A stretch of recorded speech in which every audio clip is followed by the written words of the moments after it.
하시기를 바랍니다. 하나님 말씀 함께 봅니다. 사도행전 3장 19절부터 21절입니다.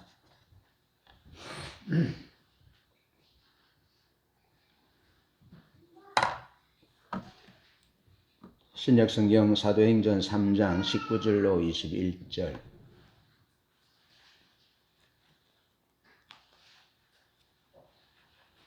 우리 한 음성으로 합독합니다. 그러므로 시작.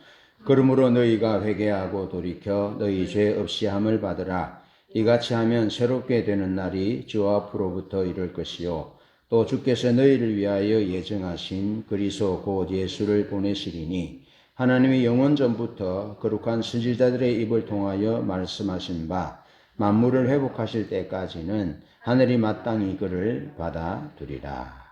아멘. 오늘은 예수님이 이룩하신 구속의 포괄적 성격에 대해서 나누는데요. 지난주에 이어서 오늘은 신약에 대해서 말씀을 나눕니다.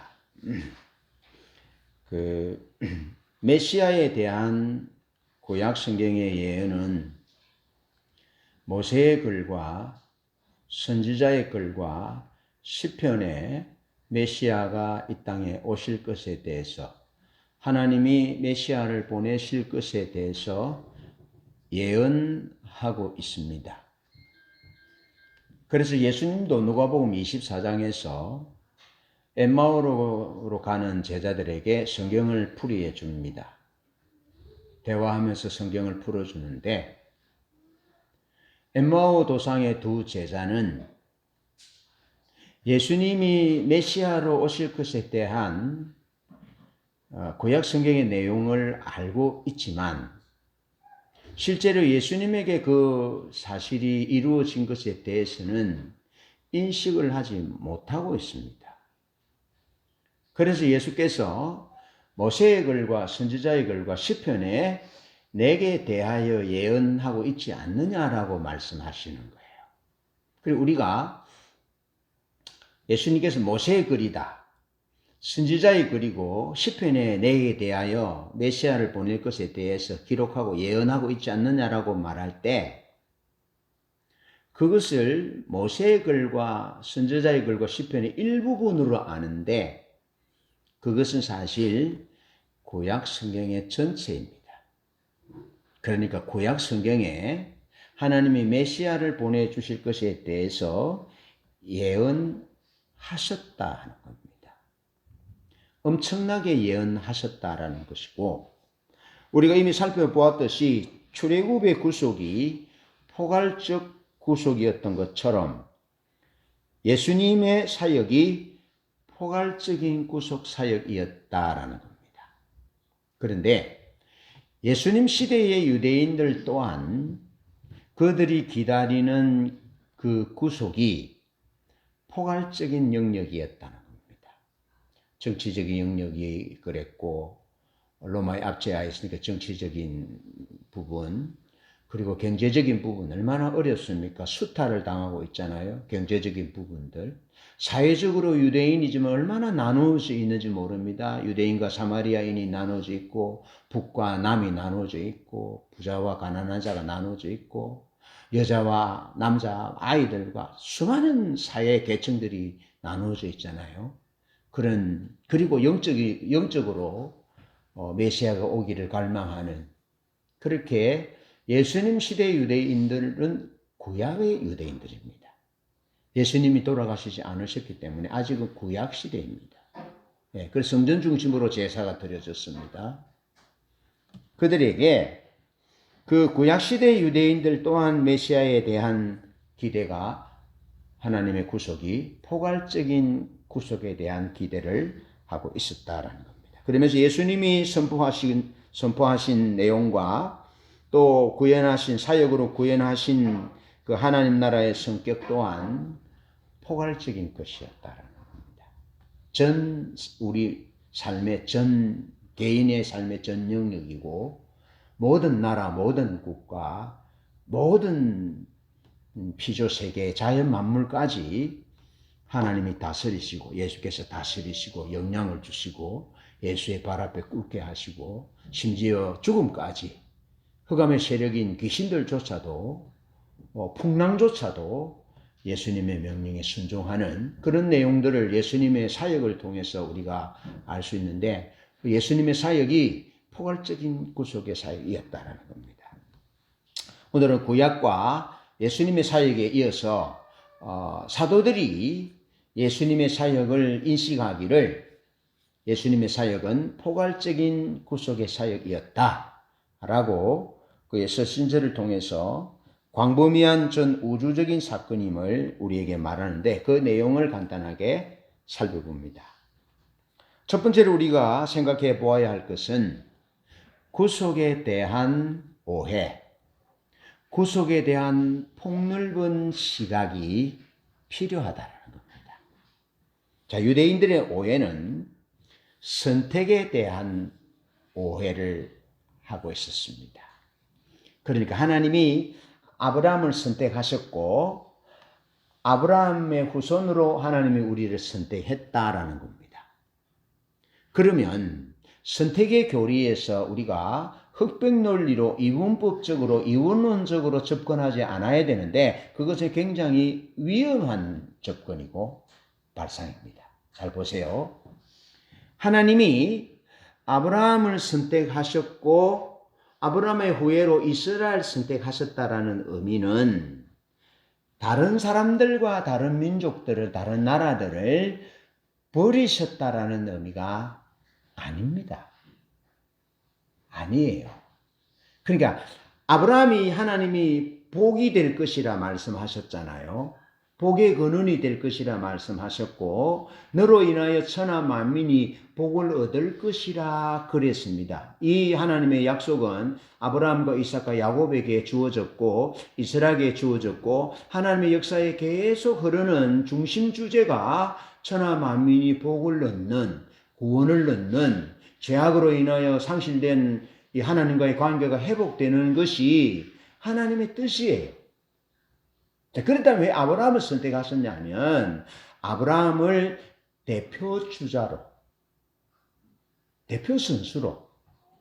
여러분 우리 대한민국 사람들이 다 저기 이탈리아 동계올림픽에 갈 수 있습니까? 지구촌 70억이 다 못 가잖아요. 대표 선수를 선별해서 보내잖아요. 그렇게 우리를 대신해서 싸우는 거잖아요. 그러면 우리는 다 배제되었느냐, 버려졌느냐? 그런 건 아니죠. 아브라함은 대표 선수로서 아브라함이 받는 복이 그를 보고 하나님을 경외하고 따르는 사람들에게도 아브라함과 같은 복을 받을 수 있도록 하시기 위한 것이 하나님의 선택의 교리의 정확한 해석이라는 겁니다. 그런데 유대인들은 어떻게 했다고요? 우리만 선민이야. 너희들은 지옥 갈 백성들이야. 너희들은 이방인, 너희는 지옥의 불수시기에 불과해. 그리고 사마리아인을 볼 때도 그래서 상종도 하지 않았고 세리들, 여인들, 죄인들, 가난한 자들 함께 식사하면 나의 인격과 나의 격이 떨어진다고 생각해서 그들과 함께 식사하지 않았던, 심지어 함께 식사함으로 구원의 자리에 들어간다라고 생각했고 가르쳤다는 겁니다. 그러니까 구원받기 위해서 식사하는 그런 비슷한 부류, 랍비의 부류, 그런 예수님과 같은 그런 부류들과 함께하는 그런 추구를, 그런 삶의 방식을 가졌다라는 거죠. 그러니까 얼마나 잘못된 그런 선택에 대한 오해를 가지고 있는지를 우리가 볼 수 있다라는 겁니다. 예, 유대인들은 철저하게 상대로부터 자기로부터 상대를 분리시켰고 세상을 분리시켰고 우리만 하나님의 선택받은 백성이라는 겁니다. 대표주자라는 생각은 못하고 산 위에 있는 동네로서 빛을 비추어야 되는 그런 생각은 못하고, 예? 여러분 우리가 쇼윈도우에 그 데코레이션 보고 우리가 뭐 물건들을 사잖아요. 광고를 보고 그런 것처럼 우리는 광고하는 백성들이 하나님을 보여주는 삶으로. 그런데 유대인들은 오해했다, 착각했다는 겁니다. 자, 그러면서 그럼 교회는 그러면 오해하지 않았느냐? 교회도 오해했다는 겁니다. 교회는 거룩하고 교회 밖은 세속적이고. 아시겠죠? 목회자들이나 선교사님들만 거룩한 직을 가진 것이고 일반 사회에서 경제활동하는 직장생활하는 사람들은 덜 거룩한 존재로 이원론적으로 구별했다. 그 잘못 성경적이지 않다라는 겁니다. 여러분, 아브라함이 목사였어요. 이삭과 야곱이 목사였어요. 그렇지 않습니까? 양치는 목동이었어요. 그렇지만 하나님의 거룩한 뜻을 따라서 하나님의 뜻을 이루기 위해서 살았던 그들의 양치고 우물 파고 또 거랄 사람들과 이렇게 거래하고 하는 이런 것들이 다 하나님의 일이었고 거룩한 일이었다는 겁니다. 예. 그런데 교회는 그 성과 속을 구별했고 이 땅을 하나님 나라와 구별했다라는 겁니다. 예. 그런 구별들을 했다.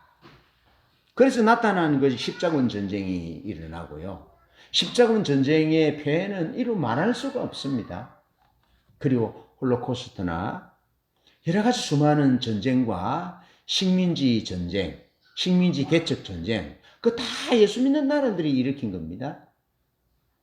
예. 선교사님들을 보내놓고 이제 십자가를 앞세우고 뒤에 군사들이 들어갑니다. 임진왜란도 그랬습니다. 우리나라를 침략할 때 임진왜란 때 보면 십자가를 들고 옵니다.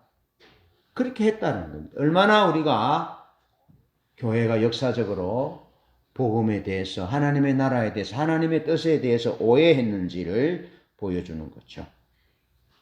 자, 그래서 제가 일전에 한번 말씀을 드렸는데 중국의 상황을 말씀드렸는데 예수님의 뜻과 상관없는 교회를 세우고 있다는 겁니다. 다시 말하면 비본질이 본질을 밀어내는 대신하는 좀 죄송한 이야기지만 많은 교회들이 많은 성도들이 예수님을 알고 예수님을 사랑하기 위해서 예수님을 믿고 교회에 오는 것이 아니라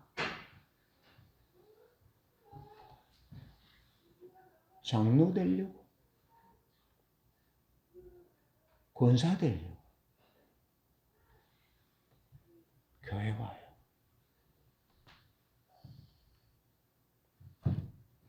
그리고 사람들이 많이 모이는 교회에 다양한 계층의 사람들이 오니까 사업 좀 해보려고.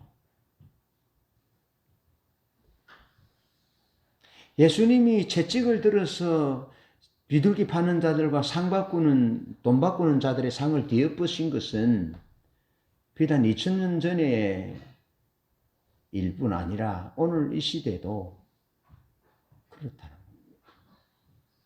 심지어 장로 되려면 1억을 헌금해야 됩니다.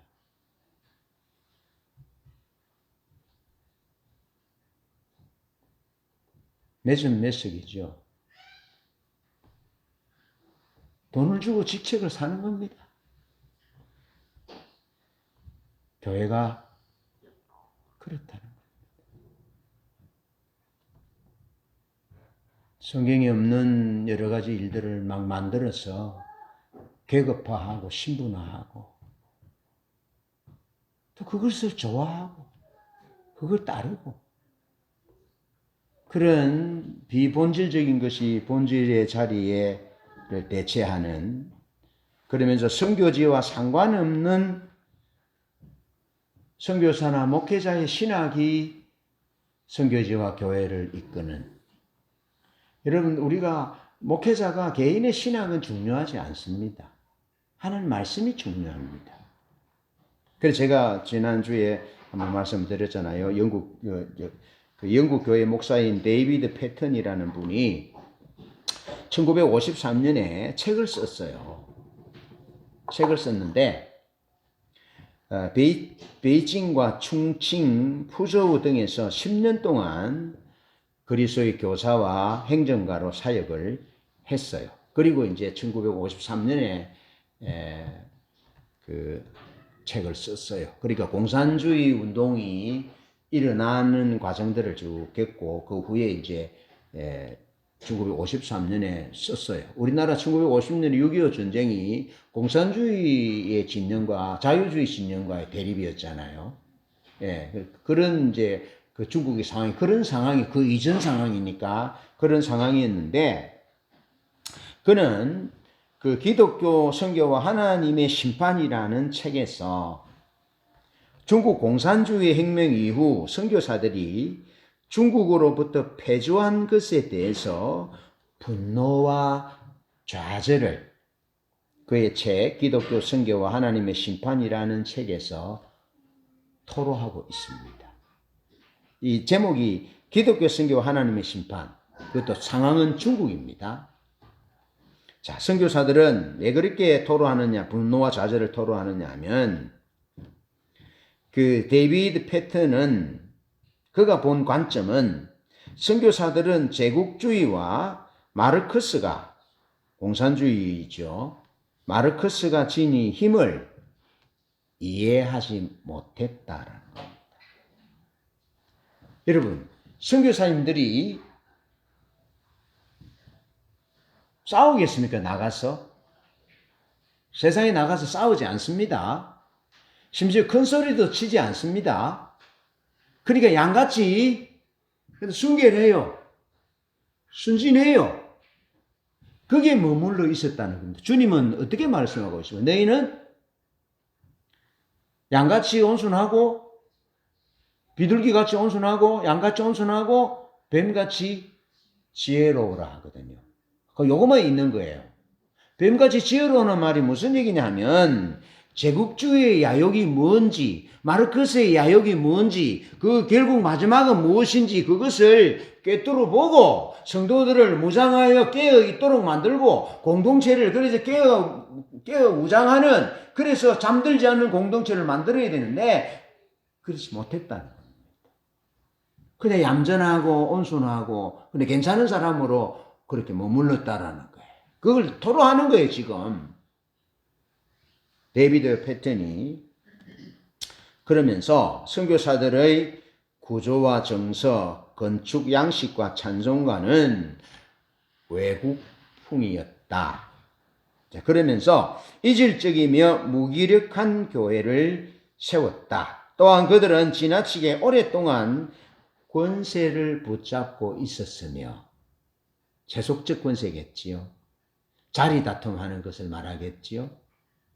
어떤 조직에서 누가 우위를 점하고 누가 설교를 해야 되고 이런 것이겠지요. 권세를 붙잡고 있었으며 그들 중 많은 이가 중국인과 그 문화를 진심으로 존중하지 않았다라는 겁니다. 누가? 중국 선교사들이 그랬다는 겁니다. 그 결과 중국 교회는 중국 문화에 깊이 뿌리를 내리지 못했다. 그러면서 하나님이 공산주의의 철퇴를 들어서 그들을 중국에서 쫓아내버렸다. 그들은 중국 교인들이 주님을 의지하도록 견고한 십자가와 복음의 용사로 선교적인 사람으로 세우는 것에 양성하지 못했고 자기들을 의존하는 존재로 양육했다. 한국 교회가 그랬지요. 똑똑하고 지식하고 공부하면 안 된다고 해서 그냥 우물한 개구리처럼 가두었어. 그래서 나타났던 그 비애가 뭐냐면 신천지나 수많은 이단들에게 교회가 넘어갔다는 겁니다. 교인들이 무장되지 않았다는 겁니다. 예. 그래서 목회자가 마치 제왕적인 목회자로 성경 위에 있는 교회 위에 있는 목회자상으로 군림했다는 겁니다. 한국 교회 그랬다는 겁니다.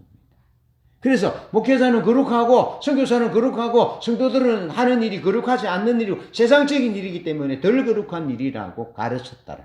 그래서 맹목적으로 목사님들에게 목회자들에게 선교사님들에게 복종하도록 강요했다라는 겁니다. 물론 성경은 우리 영혼을 위해서 수고하는 목회자들에 대해서 그 감사하고 그 사랑을 잊지 말고 섬겨야 될 부분들에 대해서 말하고 있잖아요. 예. 우리 아버지는 하나님이시지만 우리의 그 거룩한 영적인 삶을 위해서 애쓰는 목회자들에 대해서 영적 아버지로 여기면서 잘 섬기라고 말하잖아요. 예. 그런데 한국 교회는 지나치게 그렇게 갔다라는 겁니다. 그래서 그런데 하나님의 구속은 실로 놀라운 것이었다. 그 후 50년간 시련과 고난을 통해서 중국 교회는 15배로 성장했고 수백만 개에 달하는 공동체가 되었다. 예기치 못한 일입니다. 중국 교인들은 대한민국의 인구보다 숫자가 많습니다. 얼마나 열정적인지 모릅니다. 콩을 심고 손톱 밑에 때가 새까만 여자 전도사님이 한국교회 목사인 나를 위해서 기꺼이 200원의 돈을 섬겨주신 그런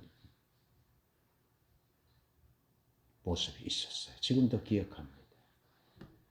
이름도 지금도 기도합니다.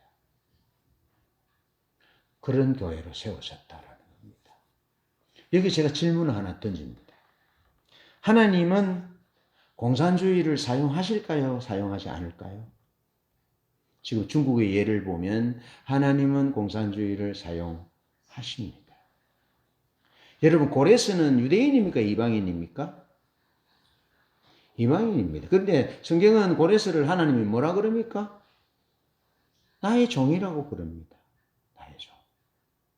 나의 종, 나의 구원자. 그러면 하나님이 이방인도 고레스도 공산주의도 세상 사람들도 사용하시어요? 사용하시지 않으셔요? 사용하십니다. 하나님 유대인만 구원하고 유대인만 구원하기 위해서 선택하셨습니까? 하나님은 교회만 예수 믿는 사람들 이 교회만 선택하기 위해서 교회만 구별해서 선택했습니까? 세상 사람들은 배제시켰습니까? 그렇지 않습니다. 하나님은 이방인과 이방인 골에서 공산주의를 사용하십니다. 하나님은 바벨론을 사용하셔서 물론 어둠의 부분으로 사용하신 거죠. 심판의 도구로 사용하신 거죠. 예.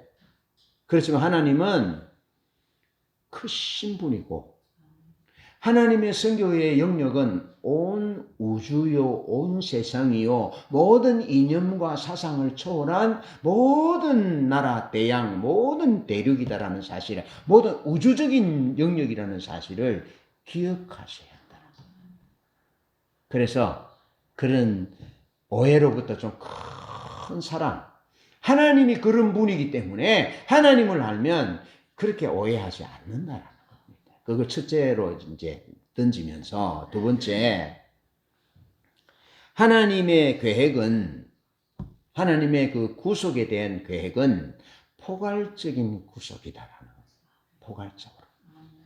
그래서 그 속량이라는 말과 구속이라는 말이 나오는데, 속량은 값을 지불하고 노예나 포로를 풀어주는 것을 의미합니다. 그런데 구속은 값을 지불하여 건져낼 뿐 아니라 하나님의 백성으로 회복시키는 전체 구원의 사건을 구속이라고 말합니다. 그래서 갈라디아서 3장 13절에 보면 그리스도께서 우리를 위하여 저주를 받은 바 되사 율법의 저주에서 우리를 구속하여 속량하여 아브라함의 복과 성령의 약속을 받게 하셨다라는 겁니다. 우리 이방인이었어요. 이방인인데 대표 선수 아브라함을 하나님이 선택하셨잖아요. 우리는 선택받지 못했어요. 그런데 하나님이 아브라함을 선택하셔서 아브라함의 후손으로 예수님이 오시게 하셨고 예수님의 십자가와 부활을 통하여 그를 믿는 이방인인 우리에게도 하나님의 구속이 이루어지게 하셨다. 아멘. 근데 하나님이 계획하신 그 계획이 의도하신 것이 그대로 맞아 떨어졌다라는 겁니다. 이루어졌다라는 겁니다. 유대인만 구원하는 것이 아니고 아브라함만 구원하는 것이 아니고 이방인인 우리까지도 구원 얻게 하시는 것이 하나님의 구속의 계획이었고 그 구속은 포괄적이에요. 모든 나라, 모든 민족, 모든 세상, 모든 창조 세계까지 하나님의 구속의 영역이다라는 겁니다. 아멘. 그럼 우리가 사람을 사랑할 때 어떻게 사랑해야 됩니까? 하나님처럼 사랑해야 된다는 겁니다. 우리의 정체성을 훼손하지 않고 상실하지 않는 가운데서 그들을 빛으로 인도해야 되는 그런 선교적인 사명이 우리에게 있는 거죠. 자, 그럼 인간은 잘 보십시오. 인간은 내 영혼이 구원받기 위해서 내가 잘되고 내가 구원받고 나만 잘되는 것을 위하여 창조되지 않았고 하나님과의 올바른 관계를 위해서 하나님과의 올바른 관계를 위해서 두 번째 자기 자신과의 올바른 관계를 위해서 또 세상 사람 이웃과의 올바른 관계를 위해서 그리고 네 번째로 창조 세계와의 올바른 관계를 위해서 창조되었다는 겁니다. 알겠죠? 하나님과의 올바른 관계는 압니다. 올바른 관계 회복을 위해서. 그런데 자신과의 올바른 관계는 잘 생각하지 못하고요. 타인과의 관계를 위해서는 좀 알지만 창조 세계와의 관계를 위해서 창조되었다는 것은 잘 인식하지 못합니다. 이 네 가지를 위해서 창조되었다는 겁니다. 하나님과의 관계, 자기와의 관계, 이웃과의 관계, 창조 세계와의 관계를 위해서 하나님이 우리를 지으셨다. 인간을 지으셨다. 그래서 구속은 뭐냐 그러면 구속은 이 세상에서 저 세상으로 가버리고 죄에서 용서받고 그런 부분들도 맞지만 죄 용서받는 것이 구속이고 맞잖아요.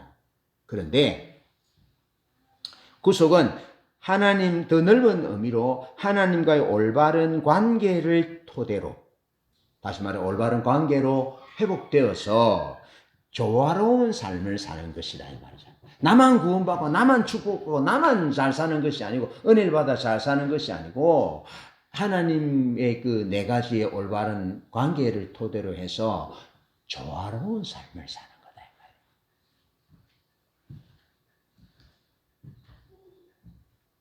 이번에 태국에 설교하러 가잖아요. 누가 한 사람을 추천을 했어요. 같이 가자. 그런데 참 조심스러워하는 거예요. 네. 조심스러워. 그 결국에는 이제 단톡방에 올렸어요. 임원진이 있어요. 임원진 다 올리니까 좋습니다 하고 갈 수 있는데 그쵸 그렇게 다 같이 좋다는 사람들이 있는가 하면 뭐 이거는 좀 안 됩니다 하고 이런 이제 사람들이 글을 올렸어요. 그러면 추천한 사람이 좀 어필하면 좀 괜찮다, 같이 가면 참 좋다, 참 은혜도 되고 참 성경에서 유익할 거다 이렇게 어필하면 수긍하고 갈 수 있잖아. 그런데 어필을 하지 않는 거예요. 왜 그러냐고 보니까 사람은 좋은데 관계적인 부분에 있어서 좀 그 뭐가 난 부분들이 있다. 그래서 전체 하나님의 선교의 그림에 있어서 혹시 모난 부분 때문에 이 하나님의 전체 선교사에게 혹시 누가 될까봐 그 선교사에게 동참하자라는 부분이 누락이 됐다. 받아들이지 않았다. 이게 중요한 부분이죠. 우리가 참 괜찮은 사람이고 우리가 참 믿음이 있고 하나님의 목적을 위해서 영광을 위해서 다 같이 가는 것 중요한데 조화로움이 필요하다는 거예요. 조화로움. 여러분 예수님의 장점을 한번 보십시오. 예수님은 어떻게 했습니까? 굉장히 조화로웠어요. 빌라도 앞에서 빌라도가 그 조선 총독부의 총독이잖아요. 일제시대에. 그럼 그 죽이려고 하잖아요. 그런데 예수님은 빌라도에 대해서 그렇게 하지 않았다는 겁니다. 예. 그도 하나님이 그에게 권세를 주어서 위로부터 네가 권세를 주지 않았다면 그렇게 인정해 주고 대제사장들에게 첨예한 대립을 세웠지만은 죽이려고 대립을 세운 것이 아니라 대제사장들이 진리를 보도록 메시아이신 예수님 자신을 보고 나오도록 바리새인들에 대해서 시몬의 집에 들어가고 니고데모에 대해서 얼마나 조화로운 삶을 사셨는지 여자는 여자대로 아이는 아이대로 세리와 죄인은 세리와 죄인대로 병자는 병자대로 귀신 들린 사람은 귀신 들린 사람대로 부자 백부장은 백부장대로 가난한 나인신 과부의 아들은 요청을 하지 않은데도 고쳐주고 아들을 살려주고 얼마나 조화로웠는지 모릅니다. 조화로워야 된다라는 하나님과의 올바른 관계의 토대 위에 자신과의 올바른 관계 토대 위에 이웃과의 올바른 관계 위에 창조 세계의 올바른 관계 토대 위에 조화로워야 된다. 그래서 구속은 하나님과의 올바른 관계를 토대로 조화로운 삶을 사는 것이다. 그렇게 살면 일과 정치와 사회와 경제 등 모든 공적 영역에 하나님의 구속의 은혜가 흐르게 돼 있다라는 겁니다. 포괄적인 영역에 하나님의 구속의 은혜가 흐르게 되고 환경과 창조 세계의 돌봄 등 창조와 문화 명령의 수행자가 되고 모든 영역에서 샬롬과 생명과 복이 넘치게 될 것이다. 그것이 구속이라는 겁니다. 포괄적이지요? 그냥 예수 믿어 죄 용서받아 천국 간다라는 것에 머무르지 않죠. 얼마나 범위가 넓은지 모릅니다. 자, 사도들의 서신서에는 구속의 성격이 예수님의 구속의 성격이 포괄적인 성격이었음을 분명하게 기록합니다. 수많은 곳에 그렇게 기록합니다. 대표적으로 세 개만 보는데요. 그 책에서도 그렇게 말합니다. 로마서 8장 19절로 20절에 보면 피조물이 고대하는 바는 하나님의 아들들이 나타나는 것인데 피조물도 하나님의 속량을 하나님의 구속을 기다린다. 고대한다. 그러면서 성령의 처음 익은 열매를 받은 우리까지도 구원 얻기를 바란다는 거예요. 그렇게 하나님의 구속은 하나님의 자녀들인 우리뿐 아니라 하나님의 모든 피조 세계도 피조물들도 하늘과 땅과 땅 아래 바다에 있는 물고기들과 모든 피조물들도 뭘 기다린다고? 하나님의 구속을 기다린다. 그래서 로마서 8장에서도 말씀하시는 사도 바울이 말하는 예수님의 구속도 포괄적인 구속이었고 온 우주적인 영역의 구속이었음을 천명하고 있는 거예요. 내만 구원 얻는 것이 아닙니다. 사람만 구원 얻는 것이 아닙니다. 모든 피조 세계가 하나님의 속량을 구속을 기다린다라는 거예요. 예. 그리고 베드로후서 3장 10절 13절에 보면 자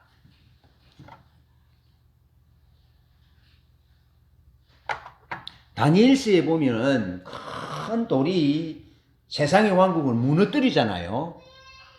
깨뜨려 버리잖아요. 그런 다니엘의 그 종말론에 대한 이론들이 그 토대가 유대인들의 그 신앙 속에 들어있다 이 말이죠. 그래서 메시아가 오면 로마를 무너뜨려 버리고 우리의 적대 세력이 다 무너뜨려 버리고 불로 그냥 영접하지 않는 사마리아 성을 예수님을 영접하지 않는 사마리아를 예수님 하늘 불로 기도해서 불이 내려서 다 태워 해달라고 할까요? 저거 원수 같은 저놈들 다 그냥 몰살시키면 해달라고 기도할까요? 그렇게 기도하잖아요. 예수님께 요청하잖아요. 그 말은 거룩하지 않은 모든 것들은 나의 생각과 같지 않는 모든 사람들은 다 그냥 불에 태워서 죽이자. 그런 생각들이 신앙의 오해 가운데 있다 이 말이에요. 그러니까 히틀러 같은 루터가 이론적인 근거를 제공해서 히틀러 같은 아이만 같은 사람들이 다 성경을 아는 사람들이고 기독교의 영향을 받은 사람들인데 그렇게 수많은 600만 명의 유대인을 죽이게 되잖아요. 그렇게 나간다라는 거예요. 그렇게 산다라는, 그렇게 행동한다라는 거예요. 예. 그런데 성경은 그게 아니고 이 태워질 것이라는, 이 심판의 날에 태워질 것이라는 베드로후서 3장의 이 내용은 베드로후서 3장 6절로 7절의 내용, 노아 홍수 때의 예를 들어서 노아 홍수 때 하나님이 물을 보내어서 심판하셨는데 모든 자연 만물 하나님의 창조 세계를 심판하신 것이 아니라 하나님을 대응하고 대적하는 죄악의 요소들, 알겠죠? 죄악의 요소들만 하나님이 심판하셔서 이 하나님의 창조 세계를 깨끗하게 정화하셨고, 이 하나님의 창조 세계를 물로 없애버린 것이 아니라 보존하신 것처럼 하나님의 창조 세계를 불로 심판하실 때 태워 없어지는 것이 아니고 드러낼 것이라는 겁니다. 알겠죠? 죄악을 드러내어서 심판하시고 하나님의 백성들은 거룩하게 드러내어서 보존하시고 또 하나님의 창조 세계는, 모든 하나님의 창조 세계는 아름답게 보존하실 것이라는 겁니다. 그런 의미에서 베드로서에서 말하는 하나님의 구속은, 예수님의 구속은 포괄적이다라는 거예요. 그러면서 골로새서 1장 15절 23절에 보면 예수님의 창조에 대해서, 예수님은 이 땅이 창조되기 전부터 하나님으로 계셨던 분에 대해서 말씀하거든요. 그런데 예수님이 창조하셨고 예수님을 위해서 모든 창조 세계가 피조되었음을 말하는 거예요. 그리고 모든 창조 세계가 피조되기 전부터 예수님은 만왕의 왕으로 하나님으로 계셨다라는 거예요. 예. 그분이 아름답게 창조하셨잖아요. 모든 우주 만물을. 그래서 그분은, 사도 바울은 십자가의 능력으로 창조 세계 전체를 구속하셨다라고 말하는 거예요. 그러면서 십자가를 통하여 만물이 하나님과 화목하게 되었다. 사람뿐 아니라 만물이. 그래서 사도 바울의 복음 메시지의 순서는 우리의 논증을 교정시켜요. 그 책에 보면 이렇게 말합니다. 일반적인 순서는 개인으로부터 출발합니다. 그리고 개인이 예수 믿어서 교회가 되고, 그리고 교회에서 은혜를 받고 사명을 받아 세상으로 나가고, 그래서 그들과 함께 천국 가게 하는 것, 이게 일반적인 논증이에요. 그런데 사도 바울이 골로새서 1장에서 하는 논증은 그렇지 않다는 겁니다. 그 논증이 뭐냐면, 그 책에서는 창조 세계로부터 출발하는데 저는 좀 다른 관점으로 봅니다. 자, 골로새서 1장 한번 볼까요? 골로새서 1장 15절.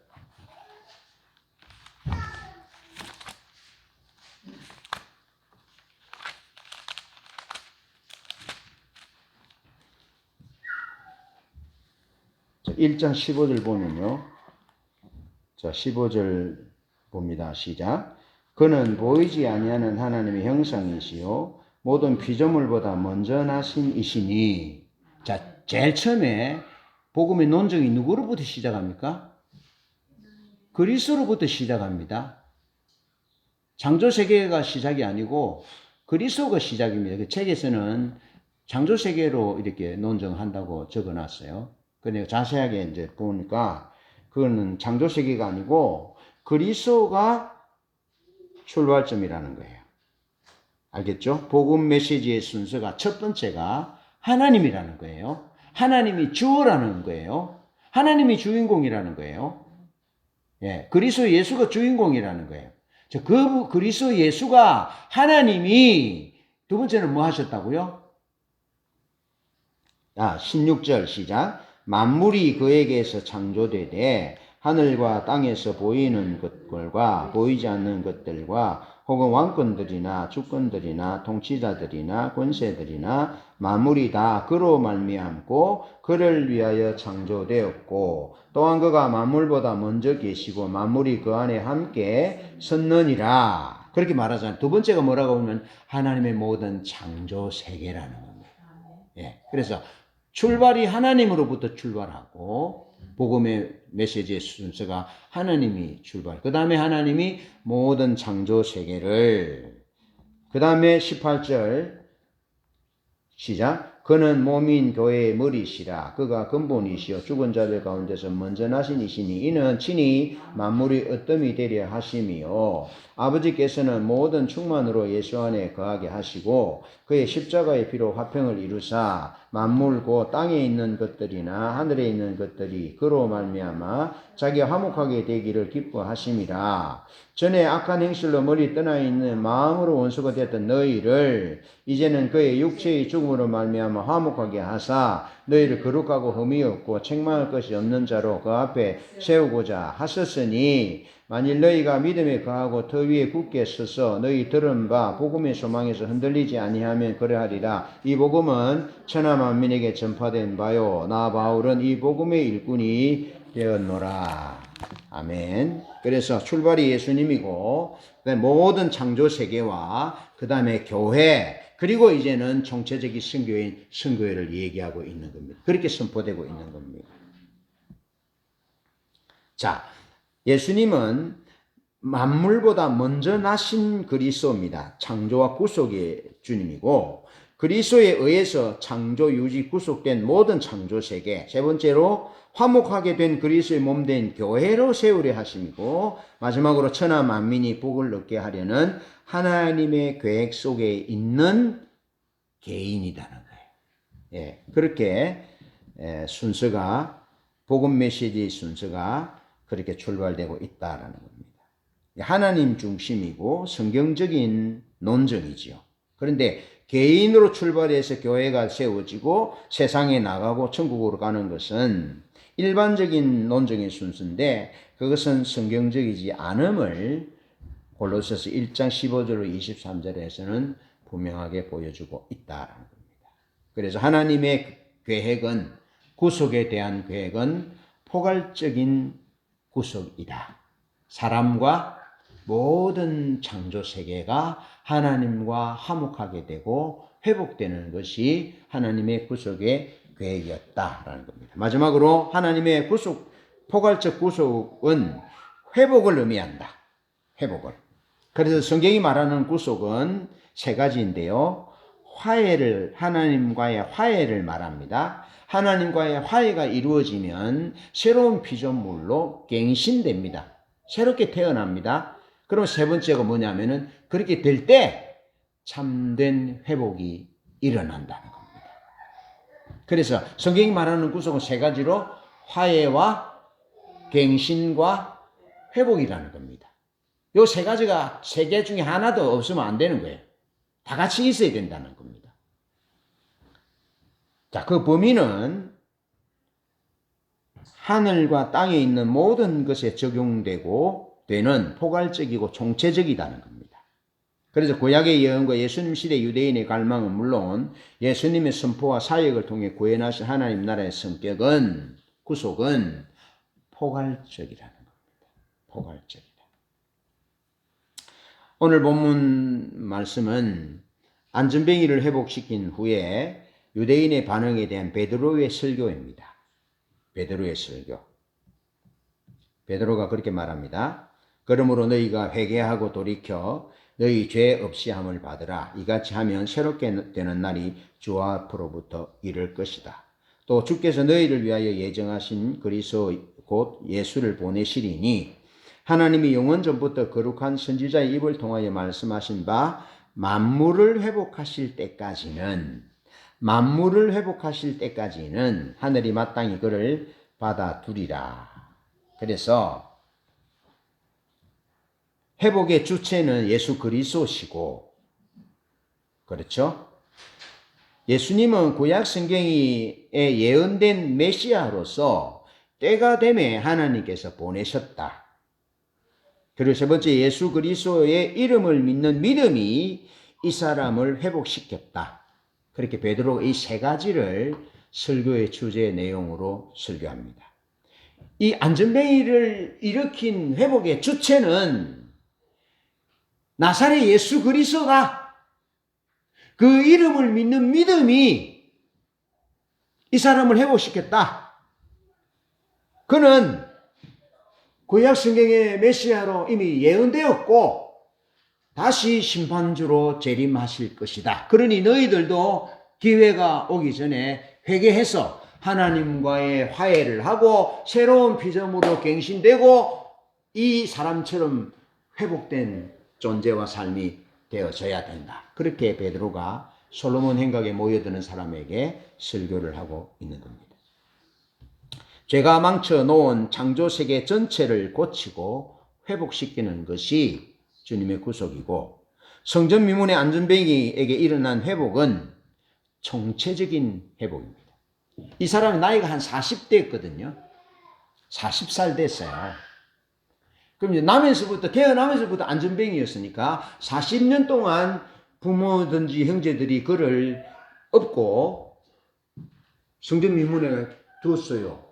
먹고 살게 하기 위해서. 그러니까 한 사람이, 가족 중에 한 사람이 아프면 온 가족이, 이미 집사님 어머니 불편하면 집사님 가서 잘 모셔야 되잖아요. 그죠? 집사님이 일이 있었으면 못 가면 또 누가 또 와야 돼요. 다른 동생들이 와야 돼요. 그 매이는 거죠. 자기 일을 중단하고 매여야 되는 거죠. 예. 그것처럼 쉽지 않은 일이었다라는 겁니다.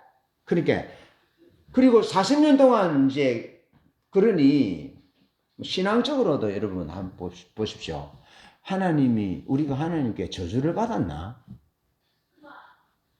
저주를 받아서 이런 일이 있는가? 우리가 하나님께 뭐 잘못한 게 있는가? 이런 생각들을 안 하겠습니까? 예? 신앙적인 부분들도 그렇고, 그리고 삶은 얼마나 피폐합니까? 예? 피폐한 삶. 가정이, 온 가족이 거기 매달려야 되고,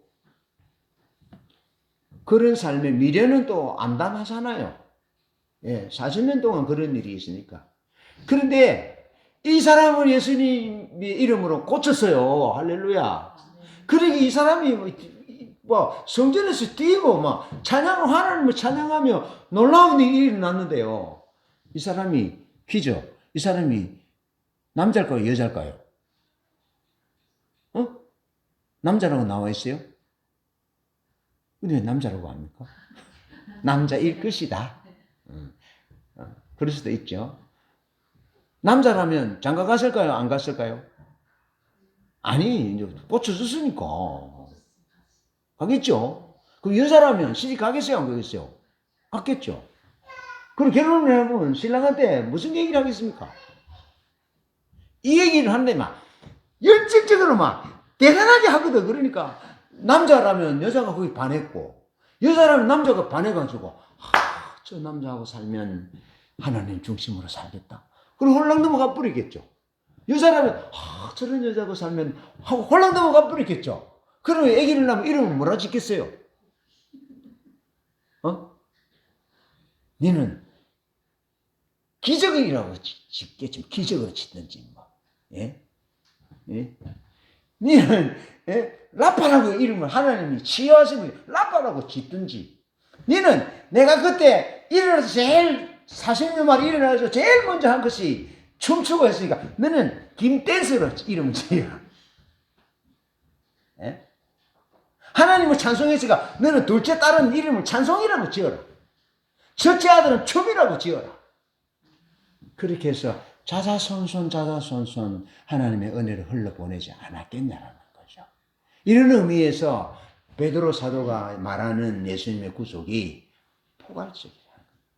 한 개인뿐 아니고 가정이고 정서적이고 영적이고 자소속 후손들에게 그 이웃들에게 하나님이 하신 일을 노래하지 않겠습니까? 포괄적이라는. 그러면서 요한계시록 마지막에 성경의 마지막에 21장에 보면 천국에 대한 내용이 나오잖아요. 천국에 대한 내용이 나오는데 예수님께서 보라 내가 만물을 새롭게 한다라고 말씀하셔요. 만물을 새롭게 한다. 여기서 말하는 만물을 새롭게 한다는 이 카이노스의 의미는 전혀 새로운 없는 것에서 만드는 것이 아니고 이미 있는 창조 세계, 이미 있는 것에서 하나님이 새롭게 한다라는 거예요. 그렇다면 이 하나님이 지으신 모든 창조 세계는 불에 타서 없어져 버리는 것이 아니고 이 창조 세계 이미 있는 것을 통해서 하나님이 새롭게 하신다는 거예요. 새롭게 하시는데 어떤 일이 일어납니까? 아픔이 없어요. 아픔이 정복돼요.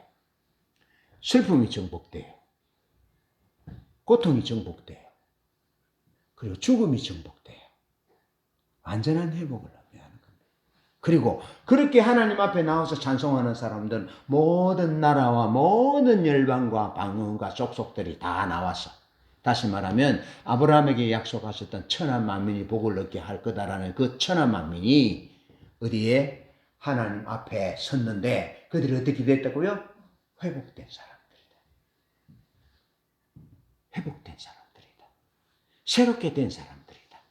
그래서 하나님은 모든 것들을 회복하시는, 그래서 구속이, 하나님의 구속이 포괄적인 구속인데 회복을 의미하는 거예요. 예. 이 일을 위해서 예수께서 오셔서 우리 대신하여 죽으셨고 그를 믿는 사람들을 구속하시되 또 모든 피조세계 모든 사람들 천하 만민들을 구속하셨고 화해케 하셨고 새롭게 하셨고 회복하셨다. 이것이 주님이 우리에게 주신 구속이고 사도들은 이 주님의 구속을 목숨 걸고 전했고 이제 이 구속을 하나님이 교회인 우리에게 주셔서 이 사명을, 선교적인 사명을 총체적으로 감당할 수 있도록 우리를 부르고 계십니다. 주님의 구속의 포괄적인 구속을 누리고 하나님과 올바른 관계 가운데 주님의 구속을 선포하는 그런 선교적인 삶을 사는 우리 모두가 되시기를 축복합니다. 아멘.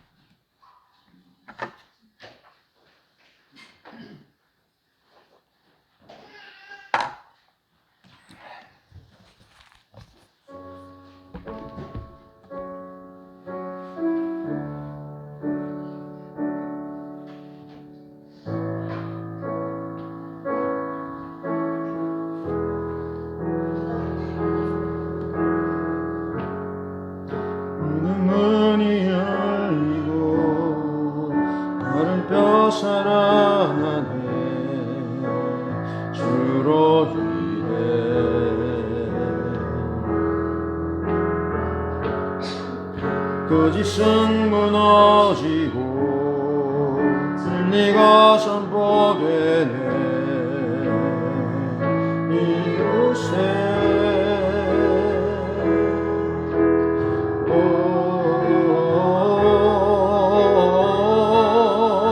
생기가 불어오네.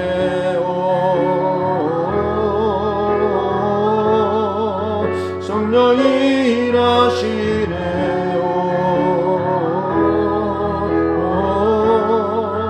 회복이 일어나네. 부흥이 시작되네. 성령의 바람 여기 불어와 권능으로 임하시네. 거룩한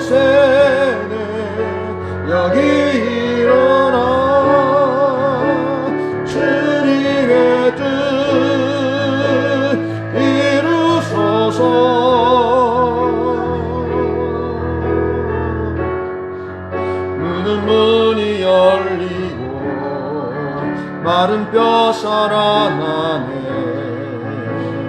주로 인해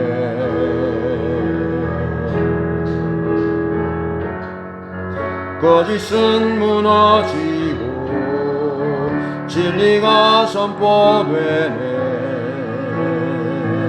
이곳에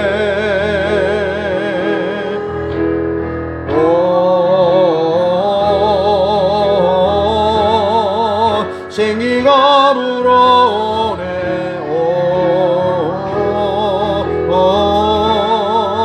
성령이 일하시네